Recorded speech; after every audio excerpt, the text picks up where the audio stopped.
السلام عليكم ورحمة الله وبركاته.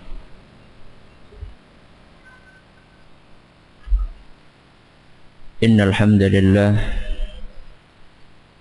نحمده ونستعينه ونستغفره ونعوذ بالله من شرور أنفسنا ومن سيئات أعمالنا. من يهده الله فلا مضل له ومن يضلل فلا هادي له، وأشهد أن لا إله إلا الله وحده لا شريك له، وأشهد أن محمدا عبده ورسوله. يا أيها الذين آمنوا اتقوا الله حق تقاته ولا تموتن إلا وأنتم مسلمون. يا أيها الناس اتقوا ربكم الذي خلقكم من نفس واحدة وخلق منها زوجها وبث منهما رجالا كثيرا ونساء، واتقوا الله الذي تساءلون به والأرحام إن الله كان عليكم رقيبا. يا أيها الذين آمنوا اتقوا الله وقولوا قولا سديدا يصلح لكم أعمالكم ويغفر لكم ذنوبكم، ومن يطع الله ورسوله فقد فاز فوزا عظيما. أما بعد، فإن أصدق الحديث كتاب الله، وخير الهدي هدي محمد صلى الله عليه وسلم، وشر الأمور محدثاتها وكل بدعة ضلالة. Kita panjatkan puja dan puji syukur kehadirat Allah Tabaraka wa Ta'ala. Pada kesempatan malam hari ini kita masih kembali diberi kekuatan, kesehatan, hidayah serta taufik dari Allah Jalla wa Ala, sehingga kita bisa kembali menghadiri pengajian rutin tafsir kita ini. Kita berharap semoga Allah Jalla wa Ala berkenan untuk melimpahkan kepada kita semua ilmu yang bermanfaat, sehingga bisa kita amalkan sebagai bekal untuk menghadap kepada Allah Tabaraka wa Ta'ala. Amin ya Rabbal Alamin. Salam dan salam semoga selalu tersanjungkan ke Nabi besar kita Muhammad sallallahu alaihi wasallam, kepada para sahabatnya, keluarganya, dan umatnya yang setia mengikuti tuntunannya hingga hari akhir nanti. Kaum muslimin dan kaum muslimat yang kami hormati, pada minggu yang telah lalu kita sudah membahas tafsir ayat yang pertama dari surat An-Nas. Apa bunyinya? Qul a'udzu birabbin nas. Katakanlah, aku berlindung dengan Rabbnya para manusia. Kemarin kita sudah jelaskan bahwasanya kata Rabb bermakna apa? Zat yang memiliki tiga sifat sekaligus. Apa? Pencipta, pemilik, pengatur. Jadi kalau misalnya kita mengatakan Rabbun Nas, itu maknanya adalah pencipta, pemilik, dan pengatur apa? Manusia. Dan kemarin kita sudah jelaskan bagaimana penciptaan Allah Subhanahu wa Ta'ala manusia, mulai dari tidak ada menjadi ada, kemudian kesempurnaan ciptaan Allah Jalla wa Ala. Laqad khalaqnal insana fi ahsani taqwim. Kemudian juga kita juga sudah jelaskan betapa banyaknya jumlah manusia yang diciptakan oleh apa? Oleh Allah Jalla wa'ala, yang tidak terhitung, dan betapa beragamnya bentuk manusia yang diciptakan. Kemudian setelah itu kita jelaskan bahwasanya Allah adalah merupakan pemilik manusia, di mana seandainya kita katakan bahwasanya Allah pemilik, berarti dia berhak untuk memberi sekehendak dia dan apa? Mengambil sekehendak dia. Dia akan memberi kepada siapa yang dia kehendaki dan dalam bentuk apapun pemberiannya. Makanya sebagaimana kita jelaskan kemarin, ada manusia yang diberi Allah anak dan ada yang apa? Yang tidak Allah beri anak. Yang diberi anak pun macam-macam. Ada yang pengennya laki-laki, dapatnya apa? Perempuan. Ada yang pengennya perempuan, dapatnya apa? Laki-laki. Ada yang pengennya dibatasi menjadi 2, ternyata apa? Ternyata sampai 10. Tidak bisa. Tidak ada yang bisa menolak keputusan Allah Jalla wa'ala. Dan ada yang pengennya anak banyak, ternyata cuma diberi berapa? 2 oleh Allah Subhanahu wa ta'ala. Allah memberi sekehendaknya, dan dia pun akan mengambil sekehendaknya. Kapan Allah berkehendak, maka dia akan mengambil milik dia. Entah yang diambil itu adalah merupakan orang yang paling kita cintai sekalipun, kalau Allah sudah berkehendak untuk mengambil miliknya, maka akan dia ambil. Pemilik. Dan juga Allah apa? Pengatur manusia. Allah yang membuat aturan di muka bumi ini. Maka kemarin sempat kita jelaskan, kalau ada manusia yang tidak mau mengikuti aturan Allah, kita persilahkan untuk apa? Untuk pindah. Pindah kemana? Ya ampun.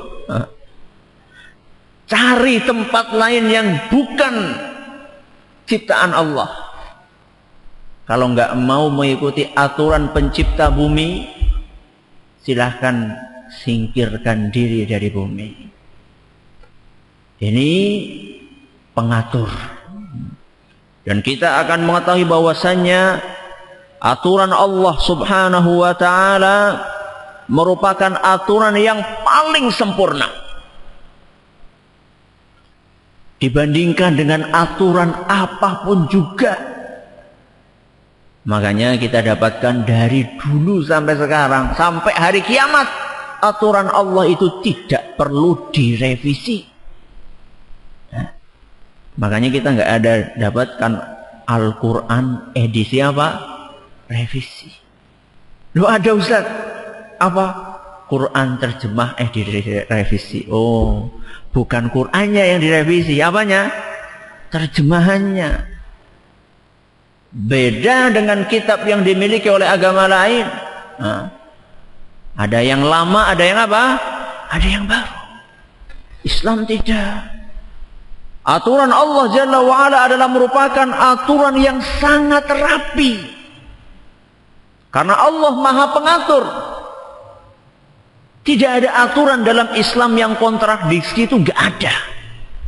Jadi kalau misalnya kita timbul atau terdetik dalam benak kita antara ayat ini dengan ayat ini ada kontradiksi, berarti pemahaman kita yang perlu dikoreksi. Karena tidak mungkin ada aturan Allah yang saling apa? Kontradiksi, tidak mungkin. Makanya dalam Al-Quran Allah Subhanahu wa ta'ala berfirman, "Lau kana min 'indi ghairillahi lawajadu fihi ikhtilafan katsira."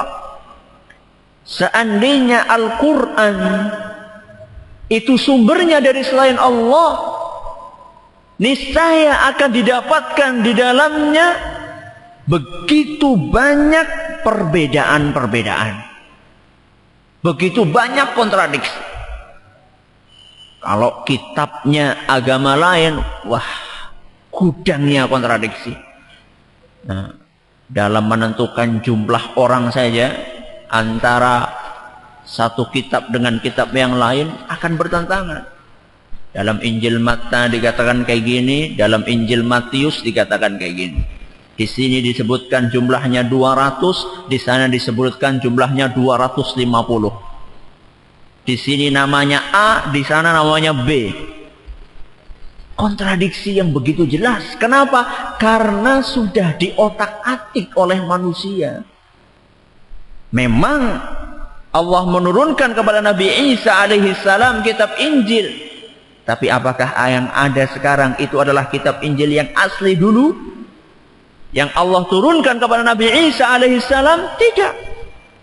Beda dengan Al-Quran. Al-Quran yang ada sekarang adalah Al-Quran yang Allah turunkan kepada Nabi kita Muhammad sallallahu alaihi wasallam.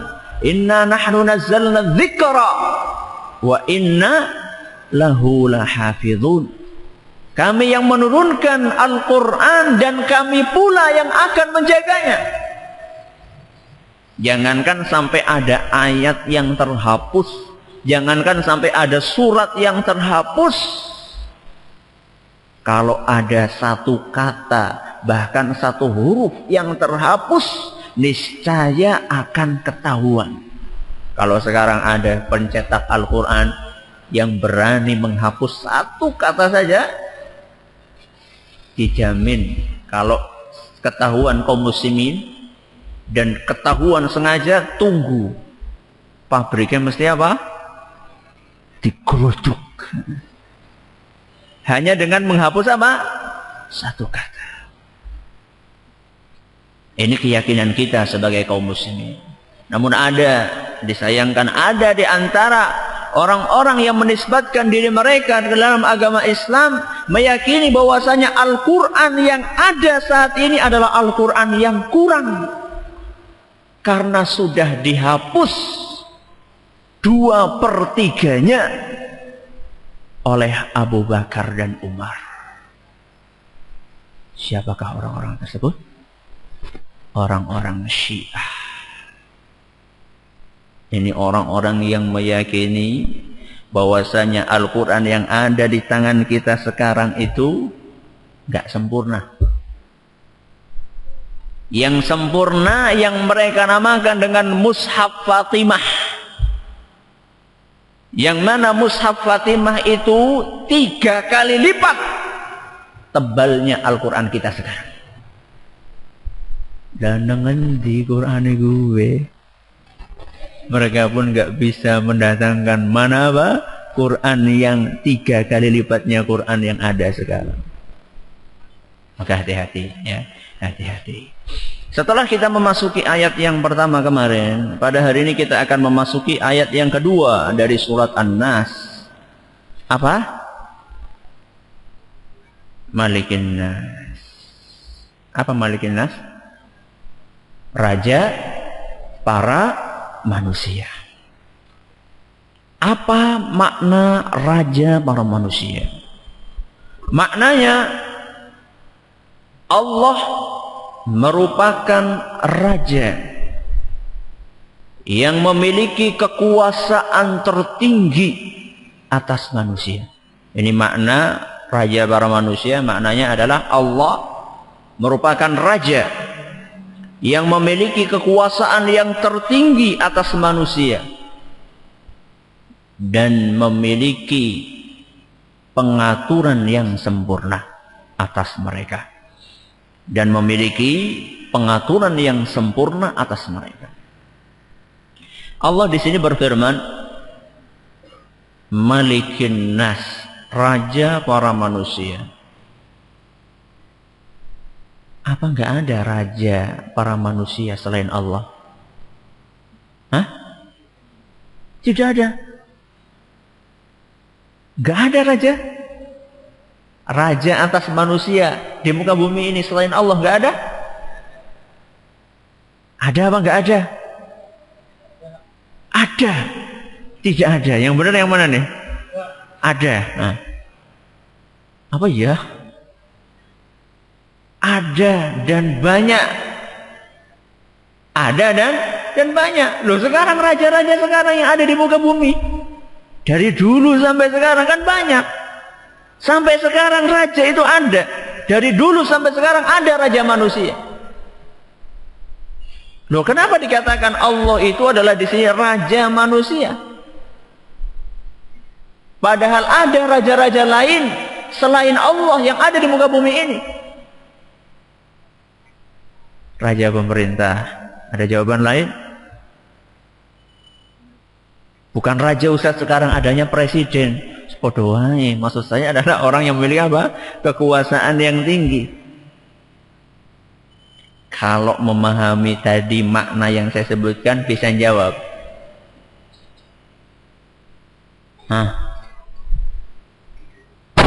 Apa tadi maknanya Malikin Nas, raja manusia? Apa tadi yang nulis tadi?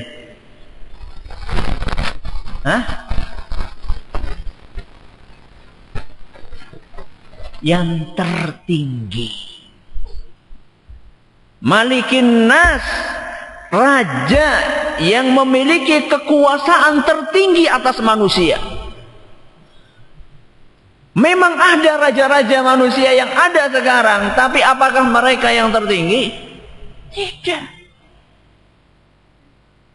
Masih ada di atasnya lagi dan masih ada di atasnya lagi. Tapi kalau misalnya mau dicari siapakah raja yang paling tinggi, dialah Allah Subhanahu wa ta'ala. Seluruh raja dari dulu sampai sekarang, dari ujung timur sampai ujung barat, semuanya di bawah raja yang paling tinggi, yaitu Allah Subhanahu wa ta'ala. Maka ketika dikatakan Malikin Nas, raja para manusia, ini bukan sembarang raja. Ini adalah merupakan raja yang paling tinggi yang menguasai seluruh muka bumi. Dan juga seluruh muka langit. Dan dari dulu sampai sekarang. Nanti kita akan bahas. Berarti Allah itu memiliki sifat Al-Malik. Nah, ini yang apal Asmaul Husna. Salah satu nama Allah itu apa? Al-Malik. Al-Malik artinya apa tadi? Raja. Penamaan Allah sebagai Al-Malik mengandung 3 makna. Penamaan Allah sebagai Al-Malik mengandung 3 makna. Yang pertama,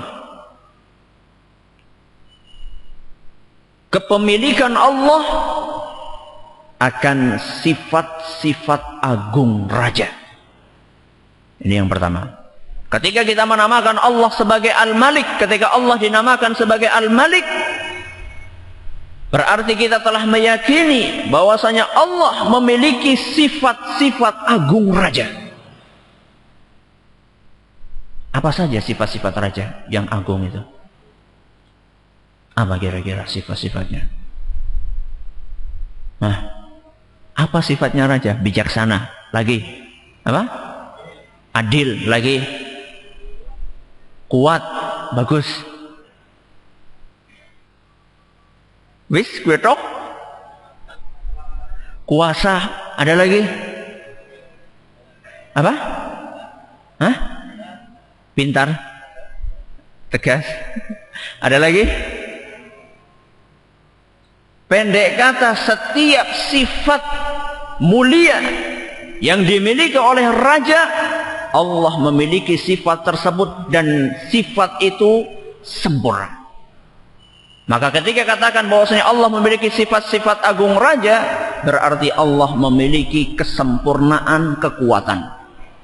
Allah memiliki kekuatan yang sempurna, kemuliaan yang sempurna, kemampuan yang sempurna, pengetahuan yang sempurna, yang mencakup segala sesuatu, kebijaksanaan yang sempurna. Dan setiap keinginan Allah pasti akan terrealisasikan. Karena dia adalah merupakan raja yang paling tinggi. Bukan hanya itu. Salah satu sifat raja tadi disebutkan dia memiliki kekuasaan. Dan kekuasaan Allah di sini adalah merupakan kekuasaan yang sempurna. Karena kekuasaan Allah mencakup apa? Seluruh langit dan bumi. Dan juga bukan hanya di dunia, tapi juga di mana? Di akhirat. Inilah makna Allah memiliki sifat-sifat agung raja. Maka dalam Al-Quran surat Ali Imran ayat 189 Allah subhanahu wa ta'ala berfirman, walillahi mulkus samawati wal ard. Hanya milik Allah lah kerajaan langit dan bumi. Ali Imran ayat 189. Dalam surat Al-Mu'min ayat 16 Allah juga berfirman, limanil mulkul yaum. Pada hari kiamat nanti Allah akan berfirman, milik siapakah kekuasaan pada hari ini? Jawabannya apa? Lillahil wahidil qahhar. Kekuasaan pada hari ini hanyalah milik Allah yang Maha Esa lagi Maha mengalahkan. Ini sifat yang dimiliki oleh raja dan sifat itu sempurna. Beda dengan sifat raja yang ada di muka bumi. Sifat raja dari kalangan manusia beda sekali.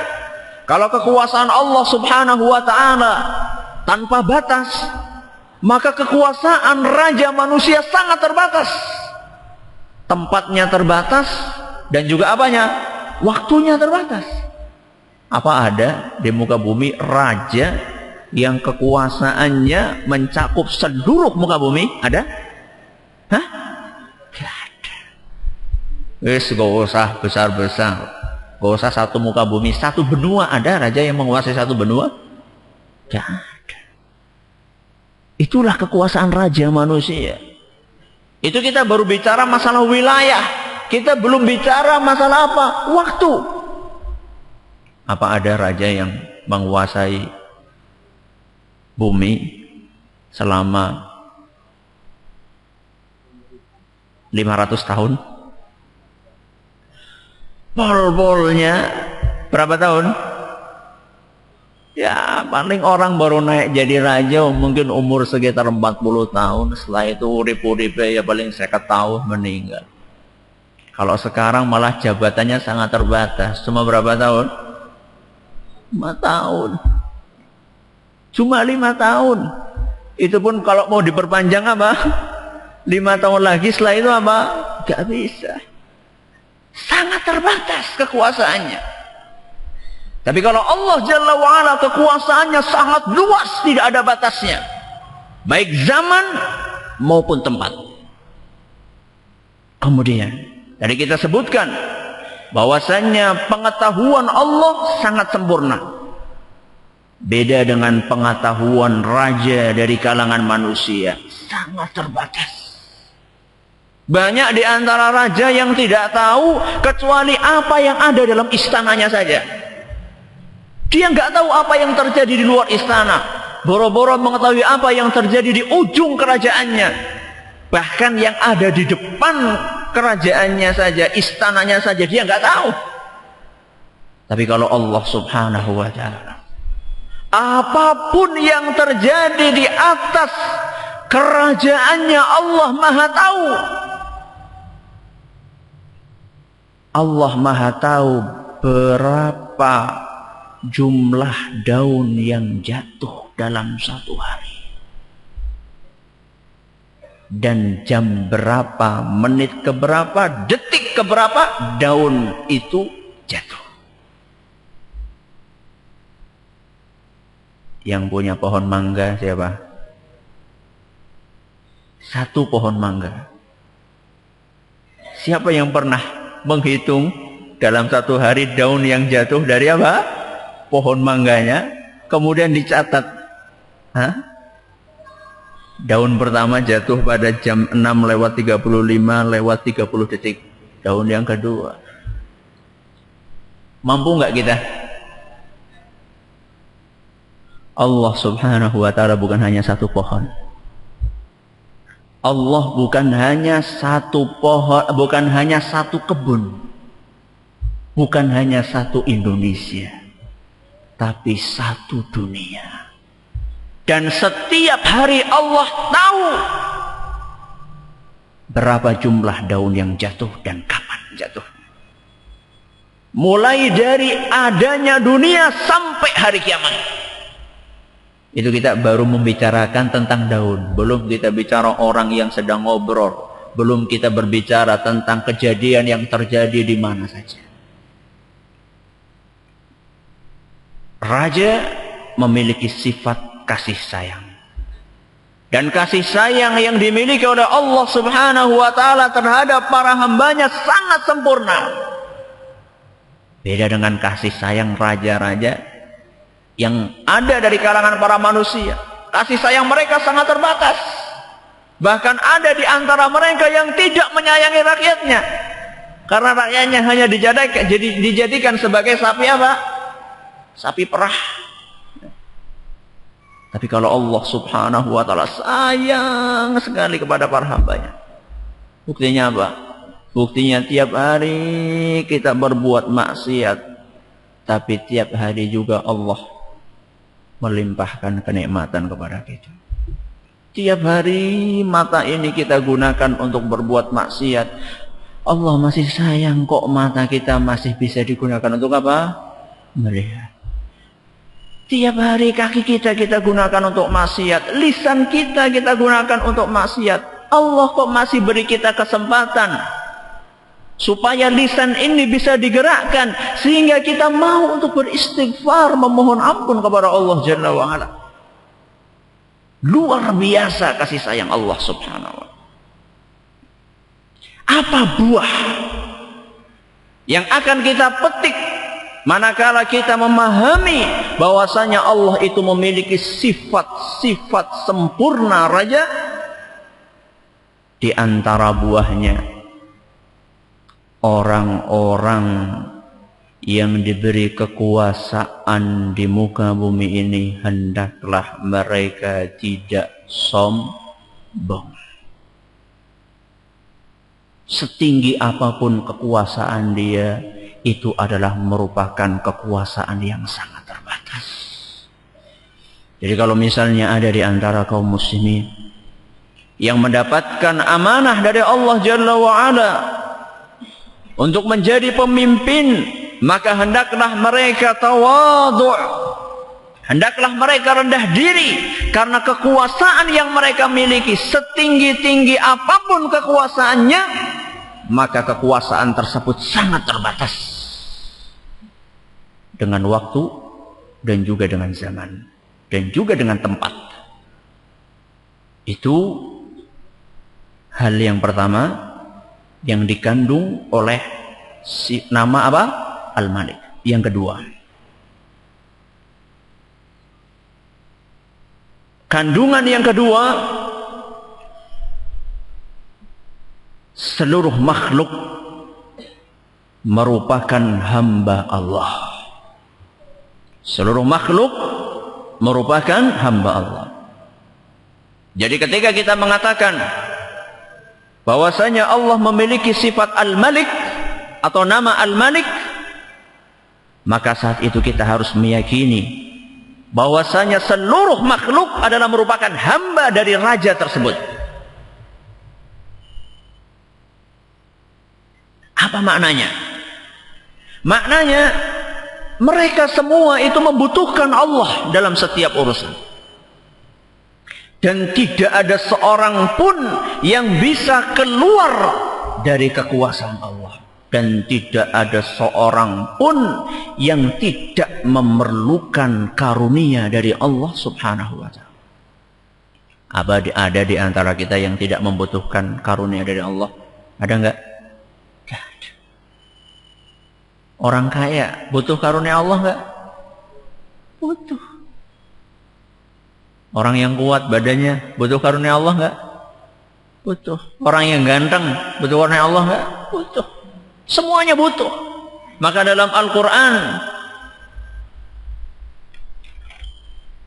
surat Fatir ayat 15, Allah subhanahu wa ta'ala berfirman, ya ayyuhan nas, wahai para manusia, antumul fuqara'u ilallah, kalian semua memerlukan Allah. Kebalikannya apa? Wallahu wal ghaniyyul hamid. Kebalikannya Allah dialah yang maha kaya. Artinya tidak memerlukan sesuatu dan maha terpuji. Jadi ketika kita katakan Allah itu adalah raja, Allah itu tidak butuh kepada bawahan atau kepada hamba-hambanya. Beda dengan raja dari kalangan manusia. Apa ada raja yang tidak butuh kepada orang lain? Hah? Ada enggak? Enggak mungkin. Pasti raja manusia pasti butuh apa? Hah? Pengawal. Butuh apa lagi? Hah? Butuh prajurit. Butuh apa lagi? Pembantu, penasehat, tukang masak, tukang ngumbai. Bahkan raja di muka bumi ini butuh rakyat jelata. Kenapa? Karena kalau misalnya nggak ada rakyat, dia nggak bisa jadi apa? Raja. Kalau misalnya rakyatnya pergi semua, dia mau jadi raja di mana? Ya kayak Indonesia ini, kalau nggak ada rakyatnya, ya nggak akan ada presiden. Hah? Jadi itulah bedanya antara raja dari kalangan manusia dengan Allah subhanahu wa ta'ala. Allah sebagai raja, dia tidak butuh kepada para hambanya.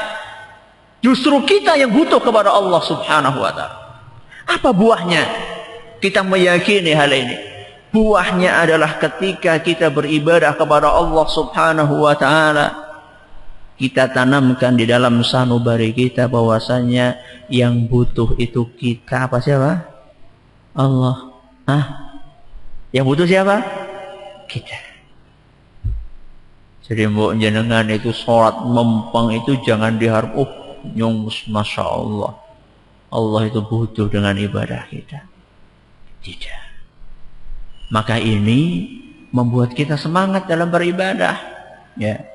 Ketika kita merasa bahwasanya kita yang butuh dengan ibadah kita, maka kita jadi semangat untuk beribadah, karena ini adalah merupakan kebutuhan kita sebagai bekal kita di dunia dan di mana? Dan di akhirat. Kita membutuhkan ibadah di dunia sebagai sumber ketenangan dari kita, dan kita juga membutuhkan ibadah di akhirat nanti sebagai bekal untuk menghadap kepada Allah di surganya. Kenapa kita sholat? Kenapa kita puasa? Kenapa kita berzikir di dunia ini? Karena kita membutuhkan ketenangan batin. Kalau ada orang-orang yang mencari ketenangan batin selain dari itu, maka dia tidak mungkin akan mendapatkan ketenangan tersebut. Walaupun penampilannya secara lahiriah yaitu orang yang bahagia, tertawa, terbahak-bahak. Mau tahu buktinya dah? Di Amerika jumlah bunuh diri dalam satu hari sama jumlahnya dengan kasus bunuh diri di Saudi selama 1 tahun. Nah, di Amerika jumlah orang yang bunuh diri 1 hari sama jumlahnya dengan berapa? 1 tahun kasus bunuh diri di mana? Ya, Amerika itu kurang apa? Nah, kurang apa maksiatnya maksudnya? Semuanya ada di sana. Semuanya ada. Bar terbuka di mana-mana, diskotik terbuka di mana-mana. Mereka tertawa terbahak-bahak. Minum tertawa terbahak-bahak, berzina tertawa terbahak-bahak. Joget tertawa terbahak-bahak. Apakah mereka bahagia? Hah? Sekarang orang-orang yang melihat bintang-bintang film, artis-artis terkenal di atas panggung tertawa terbahak-bahak, tersenyum, mengumbar tawa, mengumbar senyum. Apakah mereka bahagia? yakinlah hati mereka itu merintih dan menangis. Karena mereka mencari ketenangan bukan dari jalannya. Jadi ketika kita beribadah kepada Allah, kita yang butuh untuk mendapatkan ketenangan di dunia. Begitu pula ketika kita beribadah kepada Allah, kita membutuhkan itu sebagai bekal kita supaya selamat di akhirat dari api neraka dan bisa dimasukkan oleh Allah Subhanahu wa taala kemana? Surga. Ini yang kedua. Makna yang ketiga.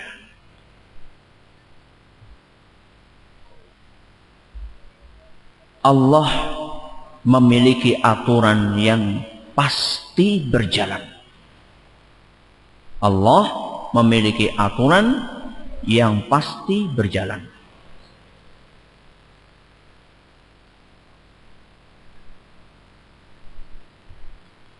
Allah Subhanahu wa taala akan melakukan apapun juga di kerajaannya sekehendak Dia.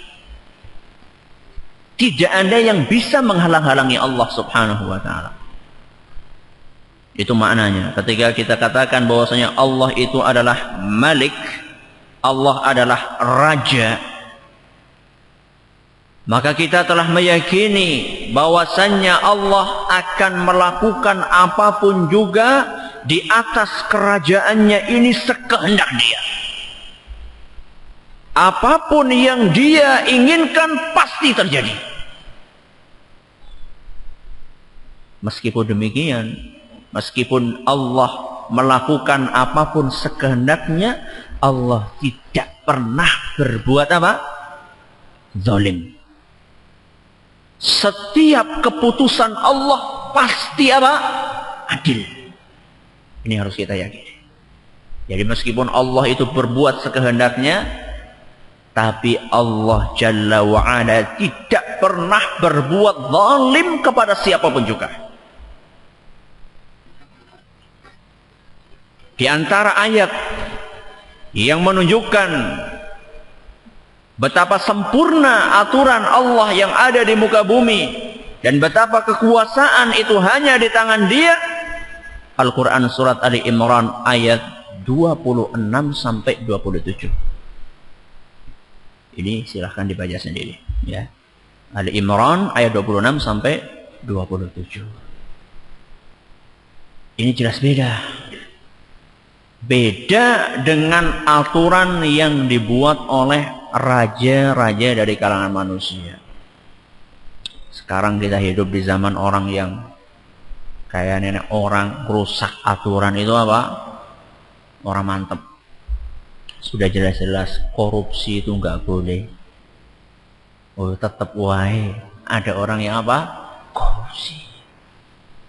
Korupsi kok nganti atusan miliar, gue ngapa jane duitnya? Saya nggak bisa pikir duit atusan miliar gue ngapa? Gue tuku panganan sing kayak ngapa jane? Heran saya. Untuk beli mobil yang kayak apa sih? Korupsi sampai ratusan miliar. Terus dia apa nggak takut nanti mempertanggungjawabkan perbuatannya di hadapan siapa? Di hadapan Allah Subhanahu wa taala. Andaikan Allah Subhanahu wa taala kezaliman satu orang saja akan dipertanggungjawabkan nanti di hadapan Allah Jalla wa ala, bagaimana dengan korupsi yang menzalimi berapa orang? Duit rakyat Indonesia itu berapa? Hah? 200 juta. 200 juta orang nanti akan menuntut dia di akhirat. Gimana coba bayangkan? La haula wa la quwwata illa billah. Itulah aturan. Aturannya raja manusia di muka bumi. Itu banyak tidak terjadi. Banyak tidak ditaati. Dan aturan yang mereka bikin banyak mengandung kezaliman. Beda dengan aturan yang dibikin oleh Allah Subhanahu wa taala. Setiap aturan yang dibikin oleh Allah Subhanahu wa taala pasti adil. Loh Ustaz, masa adil? Warisan perempuan dapat 1, laki-laki dapat apa? 2. Wah, adil nggak ini? Wah, tenang nih. Adil mantep banget, nanti begitu praktek kok tetap buai pada bae dibaginya rata. Ini juga keadilan. Lidzakari mithlu hadzil unthayain. Laki-laki dapat jatah 2 kali lipat dari jatahnya wanita. Ini juga adil. Bahkan ini puncak keadilan. Kenapa? Karena laki-laki dia adalah kepala rumah tangga. Sedangkan perempuan adalah apa? Anggota. Yang lebih butuh duit banyak siapa? Kepala rumah tangga. Laki-laki akan nikah, akan punya istri, akan punya anak. Sedangkan perempuan, dia akan berada di bawah apa? Di bawah kekuasaan atau kepemilikan dari suaminya. Maka sangat wajar ketika Islam membagi 2-1, bukan tidak adil. Ini adalah merupakan puncak dari keadilan. Maka buang jauh-jauh dari hati kita dan dari otak kita kalau sudah ada aturan dalam Al-Quran atau dalam sunnah Nabi SAW yang sahih. Buang jauh-jauh dari otak kita. Itu tidak adil. Jangan. Karena Allah tidak pernah berbuat yang tidak adil. Apa buah yang akan kita petik? Kalau kita mengimani hal tersebut, buahnya adalah diantaranya apapun yang ditakdirkan oleh Allah akan kita terima dengan lapang apa? Lapang dada. Kenapa? 1. Karena itu adalah kehendak Allah. Dan Allah berkehendak apapun juga di wilayah kekuasaannya. Dan sekarang kita tinggal di wilayah kekuasaan siapa? Allah Subhanahu wa ta'ala. Jadi Allah bebas untuk melakukan apapun juga. Kalau kita meyakini ini, maka kita akan mudah menerima takdir Allah. Ketika Allah menakdirkan nyawa orang yang paling kita cintai dicabut, kita akan menerima dengan legowo. Kenapa? Karena ini adalah wilayah kekuasaan Allah. Dan orang yang kita cintai tersebut adalah merupakan milik Allah. Maka dia berkehendak untuk mengambil siapapun sekehendaknya. Ini yang pertama. Yang kedua, apapun yang ditakdirkan oleh Allah itulah pasti yang terbaik. Al khairu fi makhtarahu Allahu lak, kata para ulama. Yang baik itu adalah apa yang Allah takdirkan untuk kalian. Makanya orang yang beriman, wahai kaum muslimin dan kaum muslimat yang kami hormati, hidupnya tenteram. Sudah usaha. Sudah nyewa orang pintar, maksudnya bukan orang dukun ya. Orang pintar itu maksudnya orang yang pintar dalam manajemen maksud saya. Sudah diatur ini kayak gini. Langkah pertama, langkah kedua, langkah ketiga. Sudah diikuti semuanya. Sudah diiringi dengan doa. Kok ternyata usahanya ambruk. Bruk. Kalau orang yang tidak beriman apa? Minimal akan apa? Maksimal akan bunuh diri. Tapi orang yang beriman, dia akan mengingat, oh ini takdir Allah. Yang Allah takdirkan itu pasti yang terbaik. Entah kita sekarang tahu apa hikmahnya atau tidak, yang penting yakinlah itu yang terbaik. Makanya orang yang beriman dia hidupnya enjoy. Dapat 50.000, alhamdulillah. Oleh 1.000 perak ya, alhamdulillah. Bukan berarti nggak boleh sedih, ya wajar kalau sedih. Kemarin dapat 50.000, sekarang dapat apa? 1.000, sedih, wajar. Tapi dia menerima.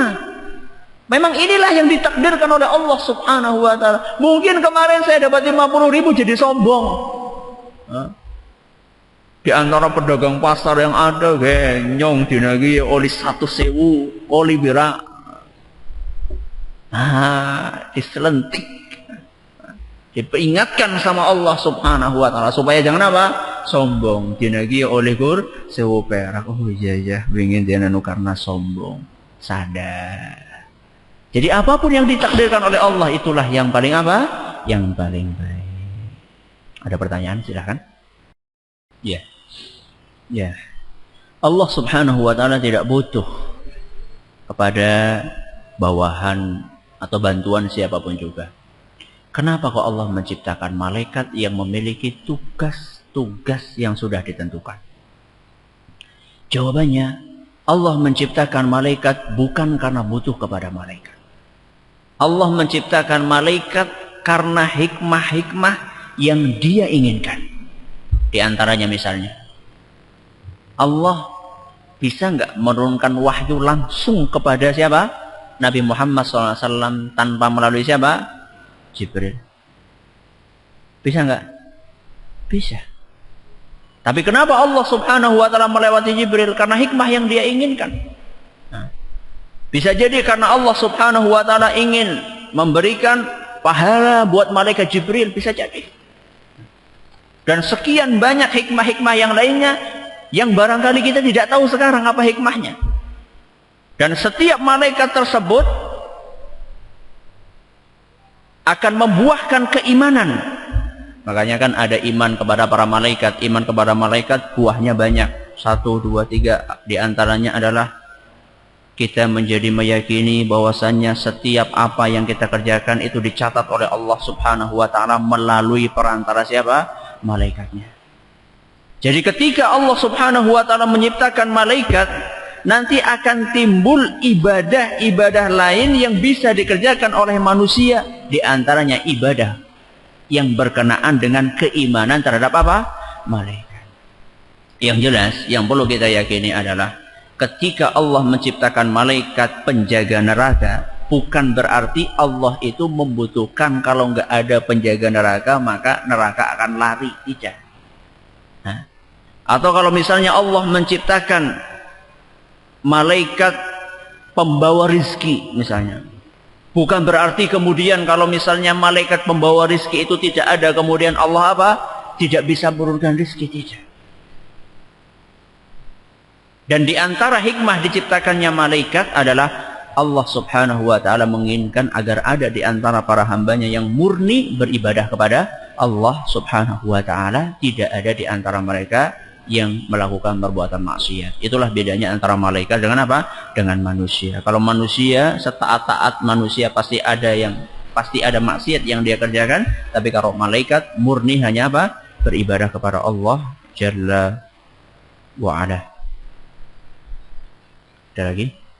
Sudah habis waktunya. Sekira cukup sampai di sini. Atas segala perhatian yang kami ucapkan terima kasih. Atas segala kekurangan kami mohon maaf yang sebesar-besarnya. Subhanakallahumma wa bihamdika asyhadu an la ilaha illa anta astaghfiruka wa atubu ilaik. Sallallahu ala nabiyyina Muhammadin wa ala alihi wa sahbihi ajma'in. Assalamualaikum warahmatullahi wabarakatuh.